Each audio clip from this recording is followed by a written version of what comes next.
That's a real kind of mixed bag, the films obviously, and it's quite a career now, 30 years kind of career from the late 80s.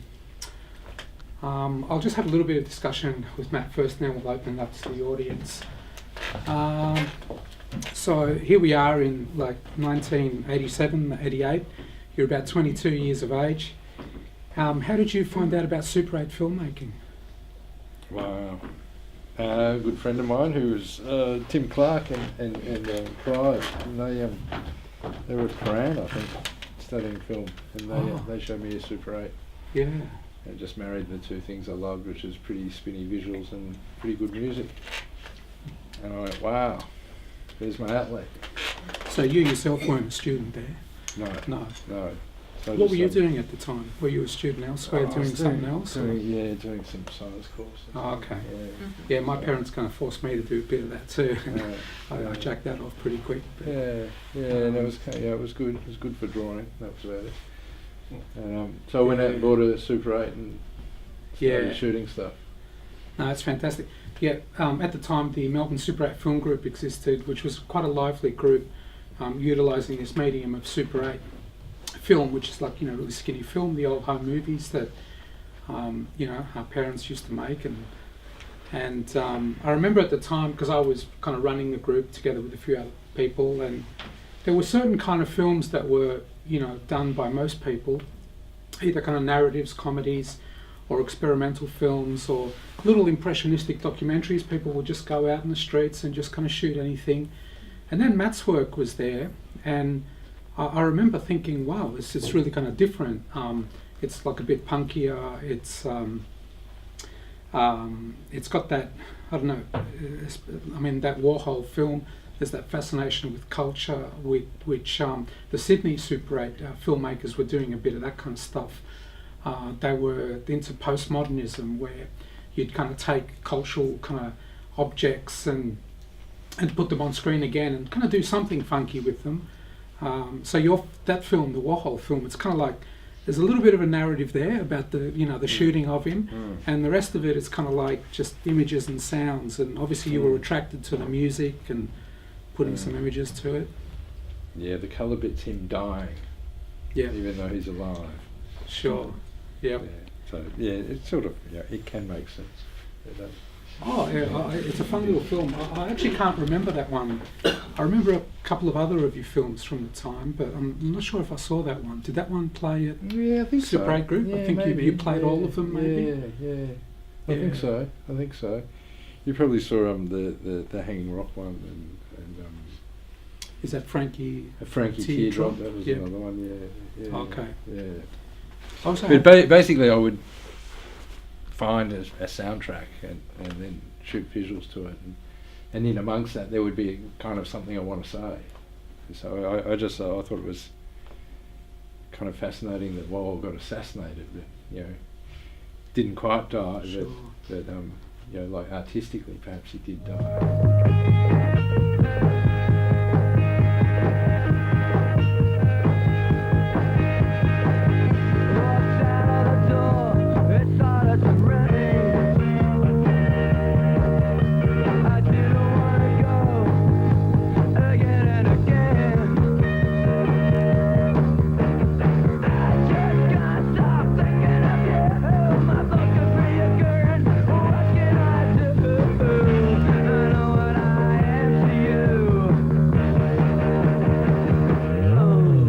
So just like little kind of snippets of story that I found fascinating. I'd try and kind of put them on screen. The step off ones actually going, okay, I'm going to use someone else's script. So I just found a comic book. Oh, okay. And then used that as the script and shot the visuals. Okay. So they're all kind of steps. That was so I don't know where, but Oh, I mean, you do art at that moment when you do it, and it's fantastic, and you enjoy it, and you're a young man at that point. You're 25, and you got your mates, and it's like playing, but it's beautiful because we get to see it now, and it's got this youthful energy. And I think that there's a few people here in the audience too, isn't there, that were in that film. So that's kind of cute. Yeah, it was all about throwing your friends in, having making a bit of a day of it, or a couple of days, and trying to be as painless as possible and get what you wanted. So yeah, it was fun. Yeah, it's a great little satire of those kind of things, and is the lead guy, the guy who's like possessed and whatever, is he here? No, I don't think so. No. No. He is here. He'll come shock us through the screen. He'll burst through the screen or something. Yeah. Everything's okay.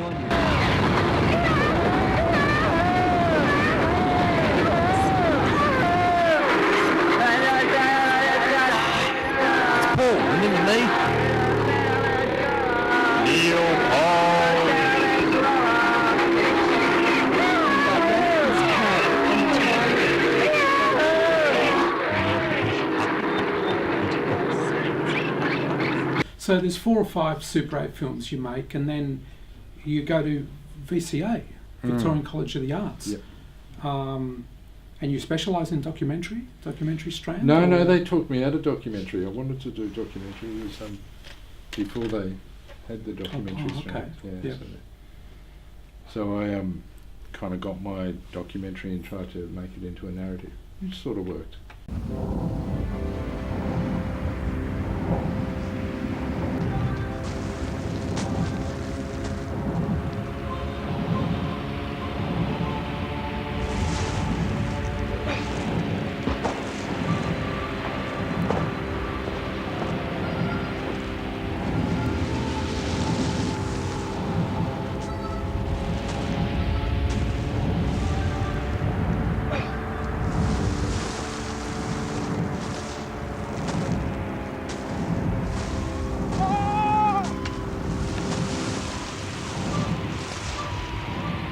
So you've done VCA, and you've then gone into the industry.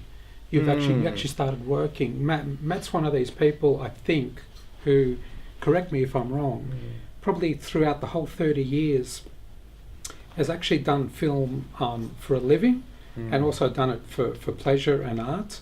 Have you ever had any other kind of job apart from film production? Teaching film, but it's still related to film. Yeah. So So I've worked as an assistant director. I've worked in corporates and done directing, producing there. I've done docos. I've done editing. I've bounced around. How do you, obviously you've got a lot of individual spirit, and you enjoy making your type of films. How do you reconcile that with doing corporate work and paid work like that? Oh yeah, I suppose that's a learning. It's an opportunity to flex your skills and but it's all you've got to park your ego. It's not your film; it's someone else's film. You got to listen But you'd never found it soulless. Oh, some of it is. Yeah, I've worked on a lot of shit. That's for sure.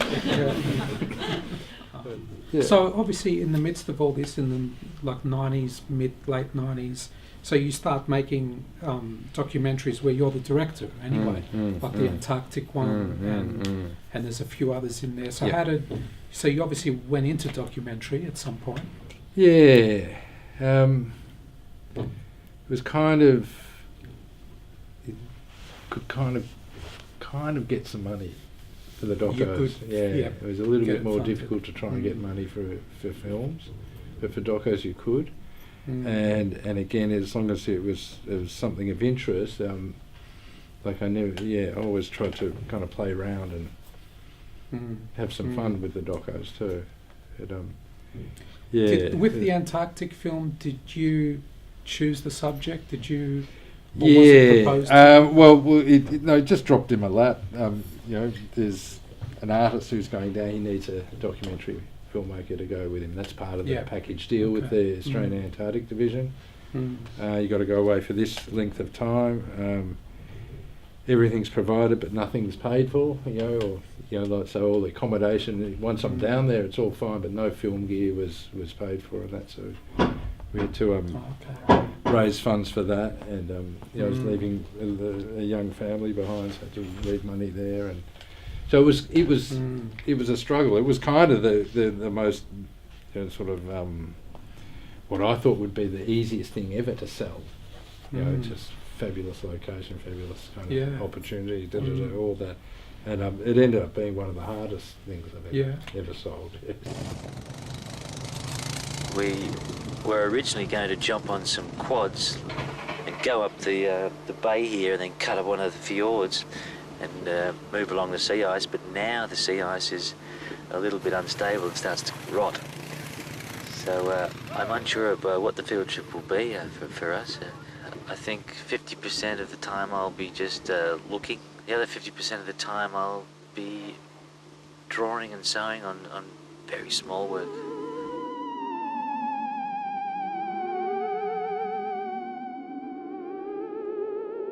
Point there, you become interested in Asia. Like, is that on a personal level first? Well, first of all, I got out of. I wanted to get out of freelancing, so I started teaching, and that was quite fabulous because that gave me time and equipment again to actually start making stuff, and it also gave me time to research things, and so kind of a little bit. So bored you researched more into cinema. Into Asian so I'm cinema. kind of looking where I find it exciting, and I identified the Philippine independent filmmaking as very exciting, and Korean film industry is very exciting. Yeah, at that time, mid-2000s, they were both flying. So that was good, and so kind of trying to track down things and read about it and and then cottoned on that if I went to Busan International Film Festival, I could see Korean films and Filipino films. So I kind of killed two birds in one stone, and that introduced me to Korea as a place, and that was pretty cool. And I thought, wow, if I really want to find out about these guys, I've got to learn the language, and and off it went. 나는 학교에서의 첫날을 기억한다. 이 단어를 다시 이야기하세요.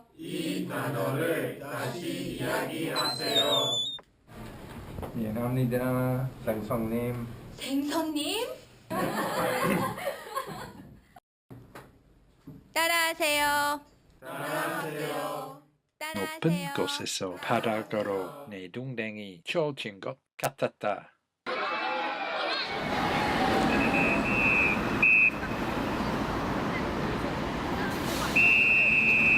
So you've ended up going a number of times to Korea. Have you been to the Philippines? No, okay. Yet to. Yeah. So on one occasion, as was mentioned in your film, Where Am I? You're there for like 5 months, 5-6 months. Yeah. That film to me is brilliant. Where Am I? I was really pleased recently through Matthew Victor Pastor, who's up the front here. Through Matt, I realised that Matt Rooke was still around and making films, and I was really pleased when I saw these couple of Korean films that he made. They're so playful, they're so beautiful. 한국에서 산 지 5개월 되다. 나는 왜 여기 있지?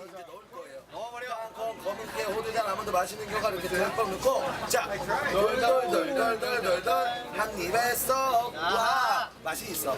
다시 이야기하세요. 다시 이야기하세요. 다시 이야기하세요. 다시 이야기하세요. 다시 읽으세요. 다시 읽으세요. 다시 읽으세요.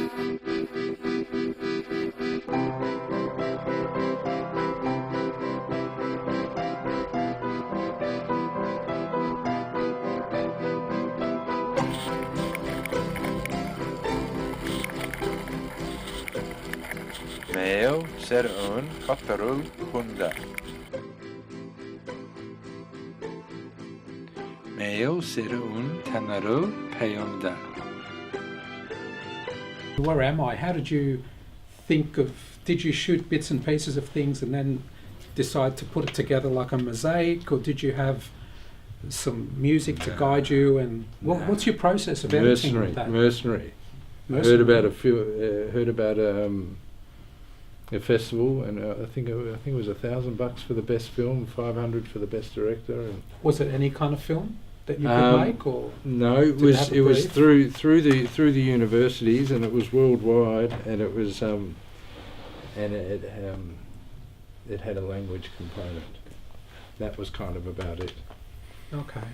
And so I said, I can do this. And well trained. So this is the festival where you won a prize. Yes. For a best director or something. Yeah. So there you go. So I targeted it, and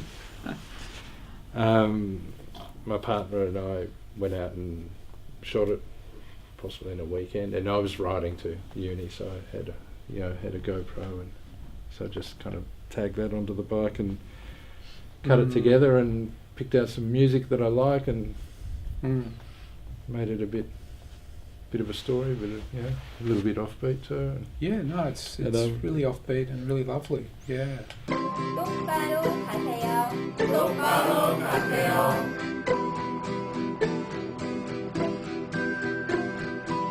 똑바로 가세요. 똑바로 가세요. 똑바로 가세요. 똑바로 가세요. 하지만 저는 쭉 가세요 라고 말했어요. The same with the Next Stop Seoulywood and The Way He Arrived. They're targeted for festivals to win money. Oh, okay. They got into the festivals, but they didn't win the money, so Yep. they're sad cows. Yeah. Well, no, I think it's a sign that they're actually more interesting films. The Way He Arrived, that one. I mean, it's no festival would know what to do with that. Now, Next Stop. That's really interesting because it's a rip-off of Hong Sang-soo's international trailer for that film. Yes. And so half the jury absolutely got it and loved it. Yeah. And the other half were just like, what the fuck's that? Yeah. Sure.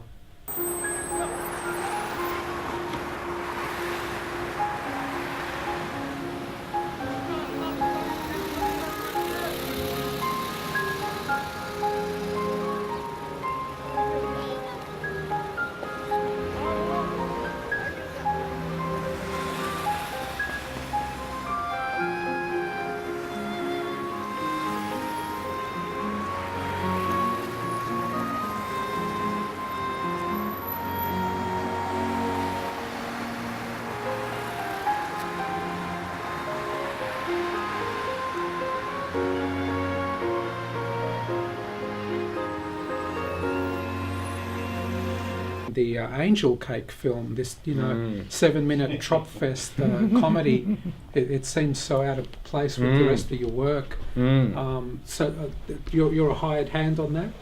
Or Yeah. So while I was teaching, kind of the way I kept it sort of again fell into my lap. The way I kept in touch with with filming it and stuff like that was I used to go down to Tasmania and first assist on short films. Sometimes I screen TAS, sometimes I private funded and that. But it used to happen at least once a year, sometimes twice. And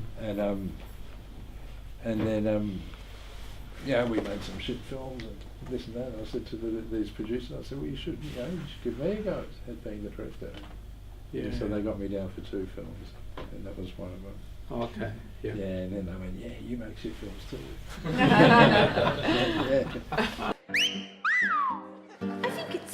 I think it's Genie.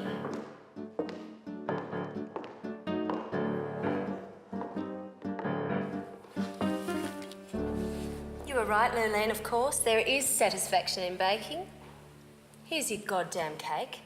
Moist and firm, with balls on. I thought you might have needed one of your own. Mine's taken. We'll open it up to the audience if anyone wants to ask anything. What's the next project? What's the next project? Yeah. Shit. I don't know. doing 60 hours a week on a television show at the moment, so the next project's getting money. It'll happen. Yeah, I've got kind of there are bigger ideas that I have, but like they're going to take more than a weekend or a couple of weekends to make. So you've got a feature that you'd like to make? No, it's not quite a feature. But Yeah. It's probably 60 minutes or something like that. Yeah. Yeah. Okay. Yeah. In Korea? No, it's Melbourne based. Oh, okay. Yeah. The people who are here tonight from the Super 8 film Step Off, can you guys say something? Like, have you seen that film? You haven't seen it for years, or? Oh, yeah, I haven't seen it for a long time. Yeah. What role were you playing? Oh, what was the name? It's the head doctor. Yeah. Had a bit more hair and stuff. No, we all change. Yeah. And also, like all the voices are done, and sometimes it's Dean's voice, sometimes Dean's image has my voice, and sometimes it has. Yeah. And I think Tim Clark's here too. He was also in it. Yeah, He's one of the doctors, and so. Haven't seen those for a long time. Yeah. Yeah, no, it's great. A lot of Super 8 films from the time, it's really unfortunate. About probably 50% of the ones that were made in the late 80s, early 90s, they played in festivals at the time and screenings like this, but bigger, because independent film was much bigger 30 years ago. 50% of all those films are not transferred to digital for people to watch now, and many of them are lost. Many of them have deteriorated. I've lost a bundle. You've lost a few too. Yeah, absolutely. Kind of let them out to people. Yeah. Yeah, just never found So them. the ones listed in your filmography, are they still around? I think in digital. Yeah, In digital. They might be on Super 8 somewhere deep in a box. The film clips, were they part of the music videos, weren't they? Or music clips were part of, they were just truncated versions of whole songs, like the Ergot derivative, that was it. There was a 1 minute film from the VCA. Oh, yeah, okay. They had to do a 1 minute 16 mil. And so that Despite was, the fact you had members of the band in the yeah, clip there, didn't you? yeah. So yeah, Sight band from that time. Yeah. But awesome band. Yeah. Well, they were, yeah. I've got another question. Yes. Does Pasolini still linger in your thoughts? Yeah. I saw the Slave on the Hill, Yeah. Yes. Still influence? Yes. Yeah. Deep down. Yeah. It's the Italian director Pier Paolo Pasolini who made started with kind of some neo-realist like films, but then made these kind of symbolic and incredible films, and finished off his career with the monstrous film called Salo, 120 Days of Sodom, which is the most incredible portrait of fascism you could ever see. It's probably the ugliest, it's probably like the most horrible film that ever exists, but it's a masterpiece. But yeah, it's his kind of neo-realist stuff, and the looks on people's faces, and what he could communicate with the people he cast and stuff like that. That was a big influence. Who else are your favourite directors?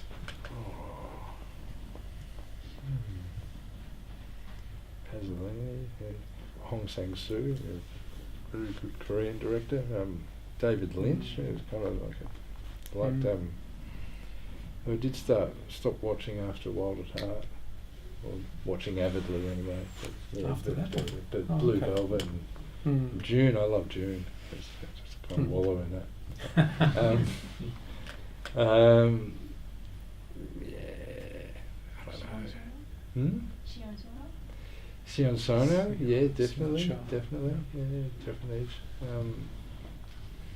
But yeah, just good films. It's hard to kind of. You get one good filmmaker and they make 2 or 3 good films, and then they kind of don't. And then the filmmaker Kim Ki-duk, I think is very interesting because he can make really brutal, great films, and he can make really shit films. But I really admire the way he makes films.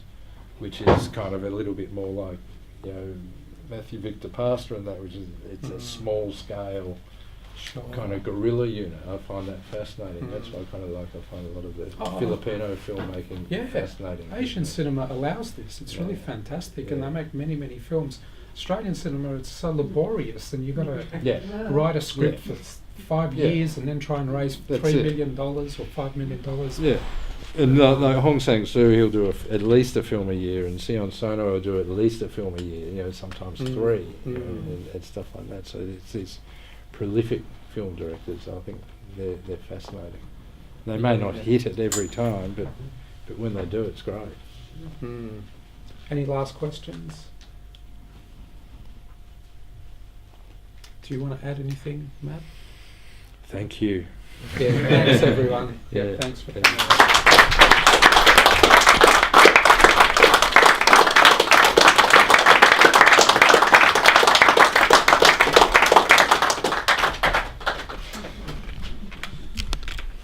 Excellent.